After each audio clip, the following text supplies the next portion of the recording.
जब भी मुगलों का जिक्र होता है तब उनसे बैर लेने वाले भारतीय राजाओं की वीरता की गाथा भी गाई जाती है। पर भारतीय इतिहास में ऐसी कई रानियां भी रही हैं जिन्होंने अपने जीवन काल में दुश्मनों से बैर लिया है। सिर्फ झांसी की रानी ही नहीं बल्कि देश के अन्य राज्यों की रानियों ने भी अपने अपने स्तर पर कई युद्ध लड़े और वीर गति को प्राप्त हुई।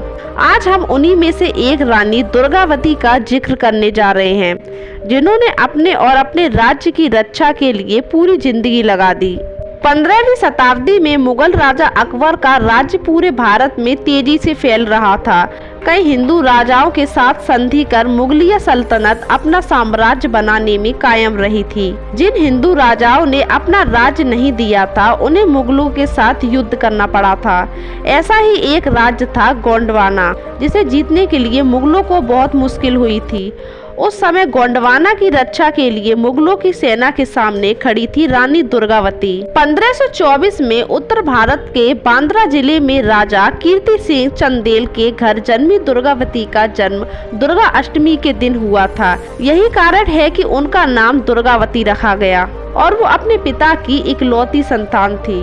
और यही कारण था कि उन्हें बचपन से घुड़सवारी, तलवारबाजी, तीरंदाजी जैसे युद्ध कलाओं की शिक्षा मिली थी। अकबरनामा में भी रानी दुर्गावती का जिक्र है और ये माना जाता है कि वह तीर और बंदूक चलाने में भी माहिर थी। 18 साल की उम्र में उनका ब्याह गोंड राजवंश के राजा संग्राम शाह के बेटे दलपत शाह से हो गया था। उस वक्त गोंड वंशजों का राज्य 4 जगहों पर था: गढ़, मंडला, देवगढ़, चंदा और खेरला। दलपत शाह का राज गढ़ मंडला में था। रानी दुर्गावती की शादी 1542 में हुई थी। ये पहली बार थी कि जब किसी राजपूत राजकुमारी का गोंड वंश में विवाह हुआ। 1545 में उनके बेटे वीर नारायण का जन्म हुआ था।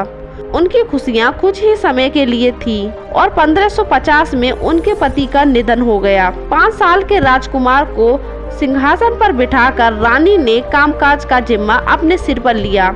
काम संभालते हुए 2 ही साल हुए थे कि सुल्तान बाज बहादुर ने राज्य पर हमला बोल दिया, पर रानी दुर्गावती ने अपनी फौज का नेतृत्व कर ये युद्ध जीत लिया।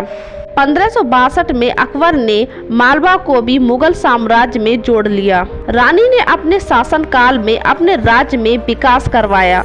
उन्होंने अनेक मठ, बावड़ियां, कुएं और धर्मशाला बनवाई। उन्होंने अपने नाम पर रानी ताल, दीवान आधार सिंह के नाम पर आधार ताल और अपनी दासी के नाम पर चेरी ताल भी बनवाया था। उस समय अकबर की सेना के प्रमुख असफ खान ने राज्य पर हमला बोल दिया। कुछ इतिहासकारों का मानना है कि असफ खान की नजर रानी दुर्गावती पर थी। रानी को सिर्फ अपने राज्य को ही नहीं बल्कि खुद को भी दुश्मनों से बचाना था। 1562 में जब गोंड पर हमला हुआ तो रानी ने अपने बेटे के साथ 3 बार मुगल सेना को हराया, 3 बार मुगल सेना का सामना किया। उनकी हजारों की फौज के सामने रानी के 500 सिपाही कम पड़ गए, लेकिन फिर भी रानी ने बहुत चतुराई दिखाई।